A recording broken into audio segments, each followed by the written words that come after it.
प्यार से मुस्कुराते हैं ये, सबको जीना सिखाते हैं ये। धूप में बन के साया चले, फूल बन के हमेशा खिले। कभी टूटे नहीं, कभी छूटे नहीं, गम की आँच से भी नहीं ये पिघलते। ये दिल के रिश्ते, ये दिल के रिश्ते, ये दिल के रिश्ते। हम सूरज जीजू को जाने से तो रोक नहीं सकते, लेकिन क्या? चुप क्यों हो गई? सलमा की जबान को खामोश तो कर ही सकते हैं ना। शाम होने को आई है बेटा, तुम दोनों ने कुछ नहीं खाया, थोड़ा सा खाना खा लो। पहले सबा और आफरीन को ले आओ, फिर हम खाना खाएंगे। मैं अपने दोस्त के जिगर के टुकड़ों को अनाथ आश्रम में पलने नहीं दूंगा। मैं आपकी पेशेंट सलमा शेख से मिलना चाहता हूँ। सॉरी, उनसे कोई नहीं मिल सकता इस वक्त।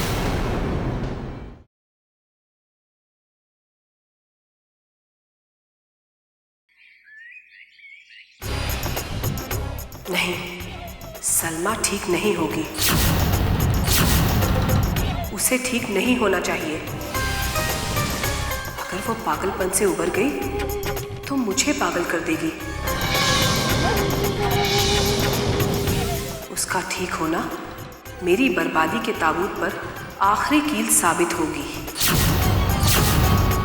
क्योंकि सलमा जानती है कि इस जायदाद का आधा हकदार शंकर है और शंकर ने इस घर को छोड़ दिया है।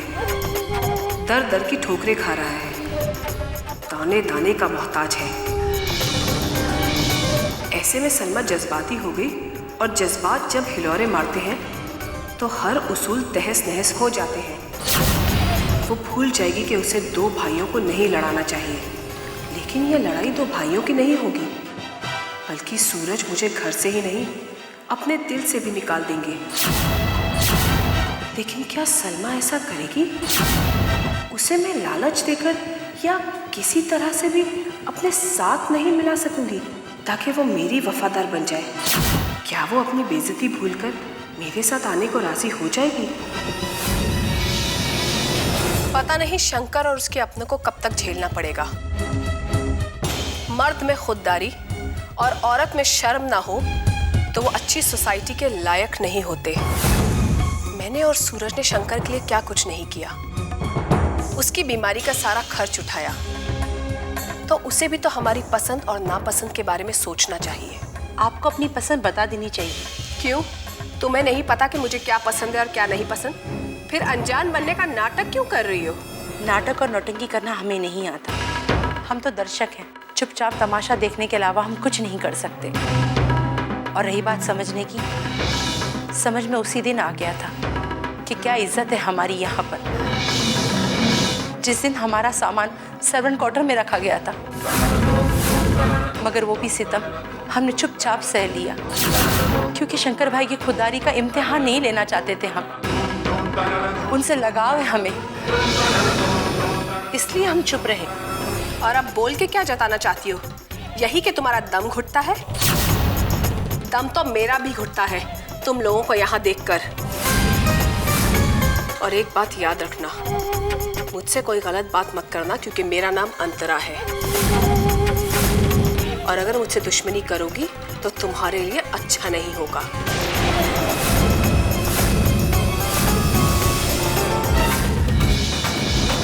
जो अपनी भलाई की परवाह नहीं करता, मतलब परस्ती जिसे आती नहीं, वो अपना दुश्मन किसी को नहीं बना सकता। शंकर भाई का कद बहुत बड़ा है, उन्हें तो इस बात का भी मलाल नहीं कि सूरज भाई की तरह वो दौलतमंद क्यों नहीं है, और उनके बाबूजी ने इस जायदाद में से उनको हिस्सा क्यों नहीं दिया। ऐसी बातें ना वो सोचना चाहते हैं और ना ही सुनना पसंद करते हैं। अगर सोच भी ले तो क्या फर्क पड़ता है? जबरदस्ती वो इस दौलत को हासिल नहीं कर सकता। कर सकते हैं, रास्ते हैं। इनायत चाचा को मालूम है कि इस जायदाद में उनका भी हक है। किसी के कह देने से कुछ नहीं होता। अगर उन्होंने ऐसा कहा है तो यह गलत है, और वैसे भी कभी इस जायदाद का बंटवारा नहीं हुआ है। लेकिन जो वसीयत चाचा जी ने बनाई थी उसमें शंकर भाई बराबर के हकदार हैं।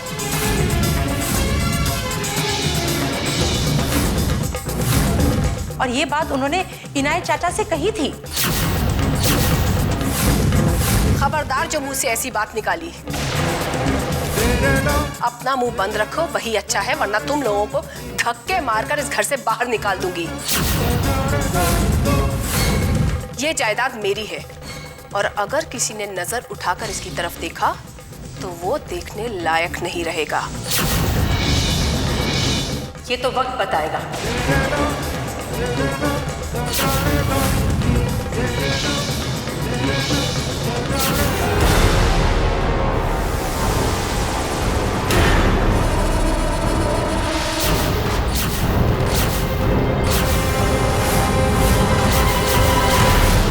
जबरदस्ती वो इस दौलत को हासिल नहीं कर सकता। कर सकते हैं, रास्ते हैं। लेकिन जो वसीयत चाचा जी ने बनाई उसमें शंकर भाई बराबर के हकदार हैं।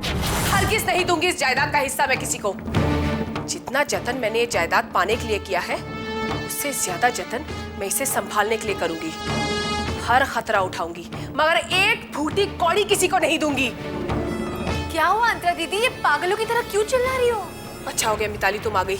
मैं बहुत परेशान हूँ। मुझे लगता है कि सलमा ठीक हो जाएगी, और अगर वो ठीक हो गई और उसने सुजाता को बता दिया कि इस प्रॉपर्टी का आधा हिस्सा शंकर का है, तब क्या होगा?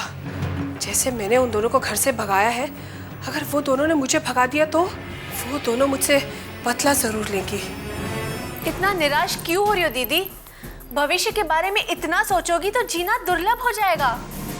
हो सकता है कि सलमा ठीक भी हो जाए, और सलमा ठीक होने के बाद सब बता भी दे तो हो सकता है कि शंकर उसकी बात पे अमल ना करे।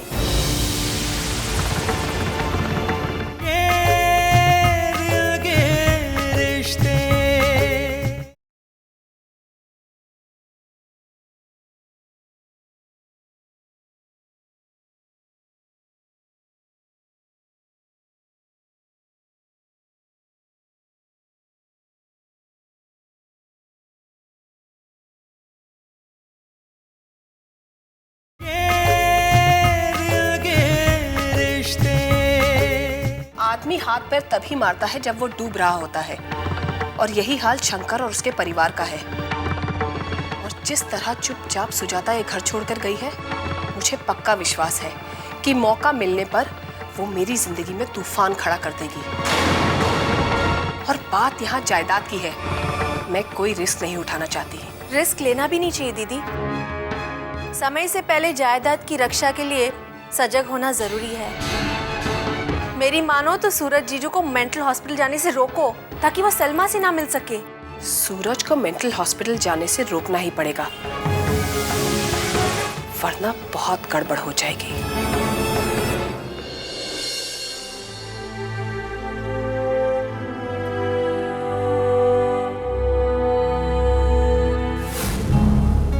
अब्दुल्ला, ये मेरे बड़े भाई हैं। आदाब भाईजान। चांद तो तुम बन गए हो हमारी। तुम्हारी दोस्ती एक मिसाल है। आज अगर तुम नहीं होते तो पता नहीं शंकर का क्या होता। मैं भगवान का शुक्रगुजार हूं कि उसने मेरे भाई की जान बचाने के लिए एक फरिश्ते को भेज दिया, और मुझे और शंकर को तुम्हारे रूप में एक तीसरा भाई मिल गया।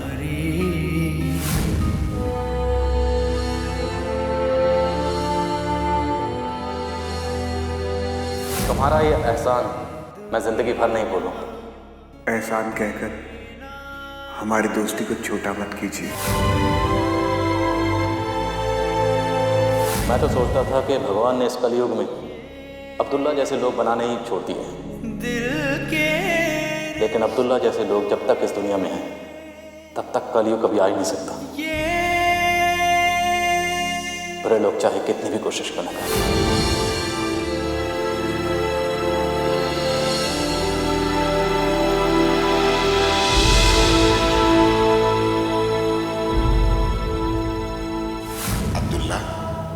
नमाजी की पेशानी पर दाग देखा है? इस जख्म का दाग उतना ही पाक है। तुम दोनों की दोस्ती एक मिसाल है। इंसानियत हमेशा तुम दोनों की दोस्ती पर फख्र करेगी।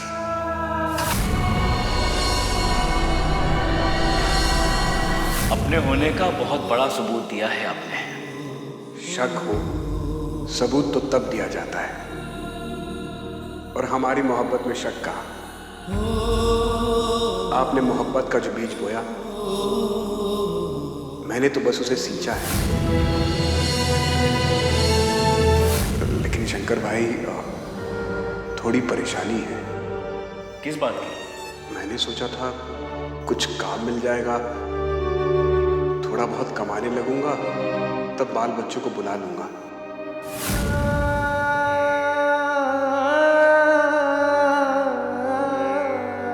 आप हिम्मत से काम लीजिए। अगर आप ही हिम्मत हार गए तो हमें बिखरने से कौन बचाएगा? मैं मायूस क्यों लग रहा हूं जानती हो?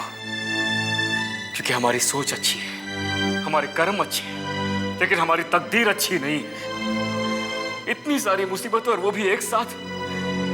समझ में नहीं आता कि उनका सामना कैसे करूंगा, उनसे लड़ूंगा कैसे। सबा और आफरीन को ही ले लो, किस किस से नहीं, कहां कहां नहीं ढूंढा उन्हें। पता नहीं मेरी बच्चियां किस हाल में होंगी। आपने रिपोर्ट लिखाई? पुलिस स्टेशन गए थे आप? गया था पुलिस स्टेशन। इतने सवाल किए उन लोगों ने कि मेरा दिमाग खराब होकर रह गया। मैं जब उनसे कह रहा हूं कि वो मेरी बेटियां हैं, तो पुलिस वाले मानने को ही तैयार नहीं। कहते हैं कि सबा और आफरीन तो मुसलमानों के नाम है और तुम हिंदू हो, तुम्हारा नाम शंकर सिंह है। तो एक हिंदू की संतान मुसलमान कैसे हो सकती? मैंने उनसे कहा कि जब माँ एक हो सकती है तो औलाद एक क्यों नहीं हो सकती? बोलो, तुम भी नहीं समझी। हम सब किसकी संतान हैं? भारत माँ की संतान है ना हम। वो तो है, मगर आपको उन्हें सारी बातें बतानी चाहिए थी ना। सब बताया उन्हें, मैंने सब बताया उन्हें। कह रहे थे कि अगर आपने गोद लिया होता तो हम मान लेते। ओह, तो ये गलती हो गई हमसे। हमें उन्हें कानूनी तौर पर गोद ले लेना चाहिए था। ये विचार मेरे मन में भी आया था, लेकिन ऐसा करने के लिए हमें उनका नाम बदलना पड़ता, उनका धर्म बदलना पड़ता। और मैं उनका लालन पालन वैसे ही करना चाहता हूँ जैसे अब्दुल्ला भाई करते, क्योंकि अगर मैं ऐसा नहीं कर पाया तो मैं अपने वचन से हट जाऊंगा। चाहे जो हो जाए, हमें उनका लालन पालन वैसे ही करना होगा। और वैसे भी सलमा भी अभी तक ठीक नहीं हो पाई है। मुसीबतों का पहाड़ टूट पड़ा है हम पर। वैसे कमर आपा क्या कहती हैं? वो तो भरपूर कोशिश कर रही हैं। उन्हें भी सबा आफरीन की बहुत चिंता है। सबा और आफरीन के बारे में सोचकर मेरा भी दिल बैठा जा रहा है। हे भगवान, मेरे बच्चियों की रक्षा करना। भगवान पर भरोसा रखो, वो सबा और आफरीन की रक्षा करेंगे।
शंकर घर छोड़कर गया था तब तो खत में ये लिख कर गया था कभी मुझे ढूंढने की कोशिश मत करना भैया।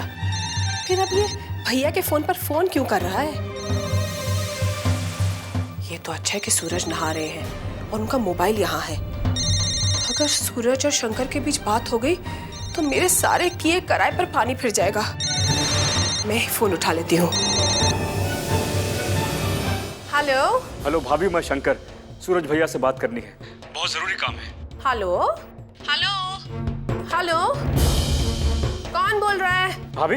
अरे कुछ सुनाई नहीं दे रहा। भाभी अब तुम्हारी आवाज सुनाई देनी भी नहीं चाहिए। मैं इसका नंबर रिजेक्ट कॉल में डाल देती हूँ। अब तुम्हारी आवाज सुनाई नहीं देगी। क्या वाकई मेरी आवाज सुनाई नहीं दे रही थी? या ना सुनने का बहाना किया जा रहा था? क्योंकि मुझे भाभी की आवाज साफ सुनाई दे रही थी। खैर कोई बात नहीं, फिर से ट्राई करता हूँ।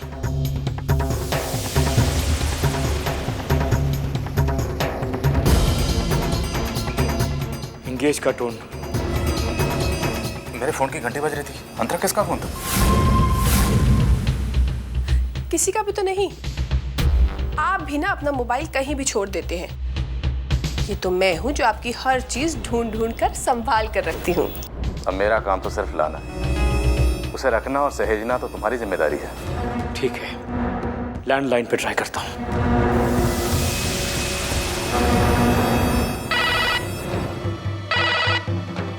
हेलो हेलो हेलो, लगता है रॉन्ग नंबर है। आजकल बहुत रॉन्ग नंबर आने लगे हैं। मेरी समझ से ना लैंडलाइन कटवा देना चाहिए। अरे क्या जरूरत है इसकी? मेरे पास भी सेल फोन है और आपके पास भी। पढ़ा रहने दो, रॉन्ग नंबर से तो कॉल आते हैं और फिर क्या पता कब कौन सी रॉन्ग चीज़ राइट हो जाए और राइट चीज़ रॉन्ग हो जाए। अंतरा, मुझे आज शाम को आने में ज़रा देर हो जाएगी। ऑफिस से आते हुए मैं हॉस्पिटल में ज़रा सलमा को देख के आऊँगा।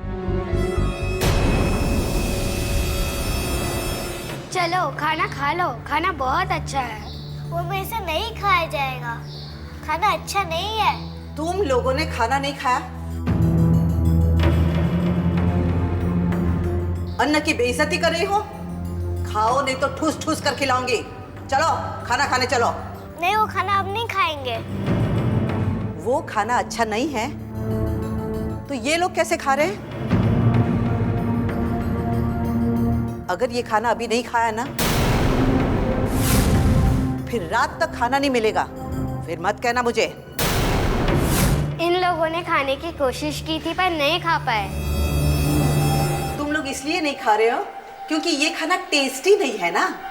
ये लोग तो खा रहे हैं। अब तुम दोनों यही खाना खाओगी, अपने हाथों से खाओगी। कैसे? वो मैं बताती हूँ। तुम दोनों सगी बहनें हो ना। अगर तुम दोनों ने खाना नहीं खाया तो मैं तुम दोनों को अलग अलग कर दूंगी।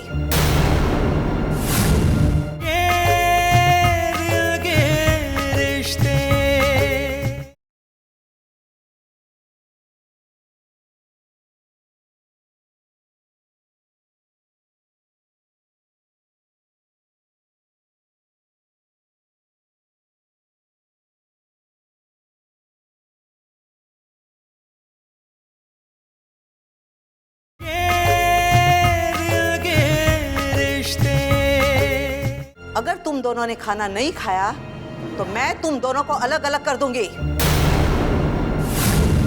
मैं अलग नहीं होंगी सबा से। तो चलो सब खाना खा लो। चलो चलो।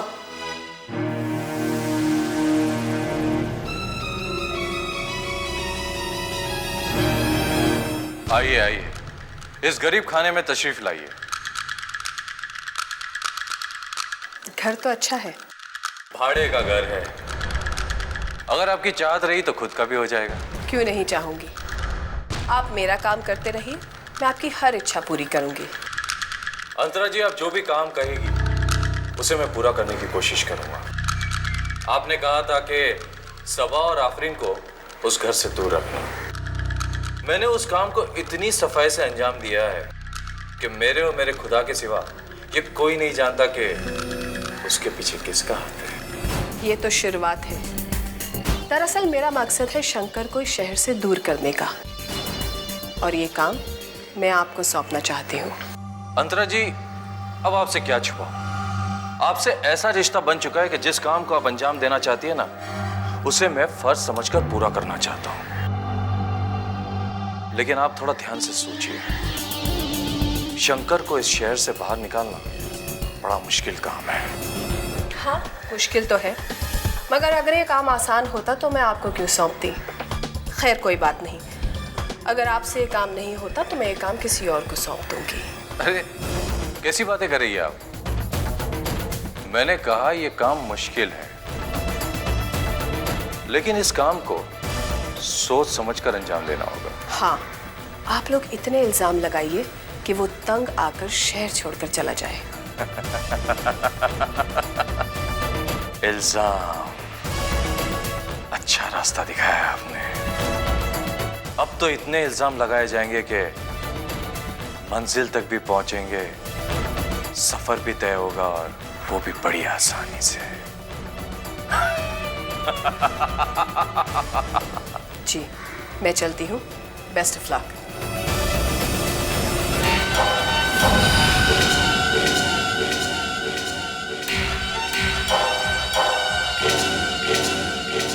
कोशिशें कामयाब होती है, और जिसकी कोशिश कामयाब,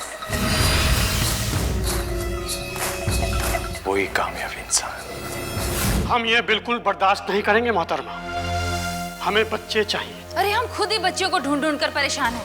हमें लगता है आप हमें गुमराह कर रही हैं। बच्चों का आपने सौदा कर दिया है और अपने किसी रिश्तेदार के हाथों उन्हें बेच दिया है। आप सोचती हैं आप हमें धोखा दे देंगे? हम आपके धोखे में नहीं आएंगे, ये नामुमकिन है मोहतरमा। हम बिल्कुल आपसे धोखा नहीं खा सकते।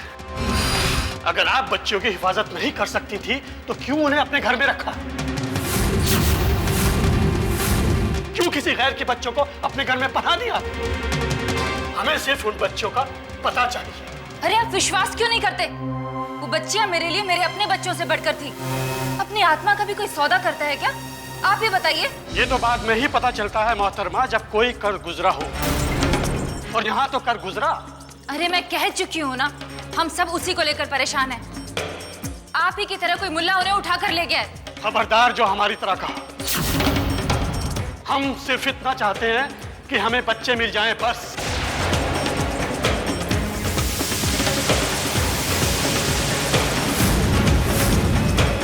और अगर बच्चियां नहीं मिली तो याद रखना, हम तुम्हारा जीना हराम कर देंगे। क्यों?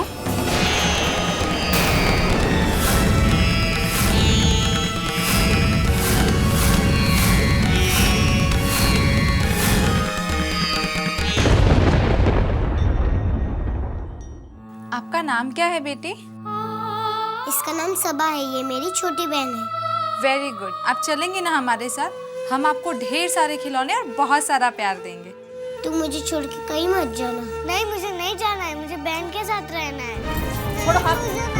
अरे छोड़ो।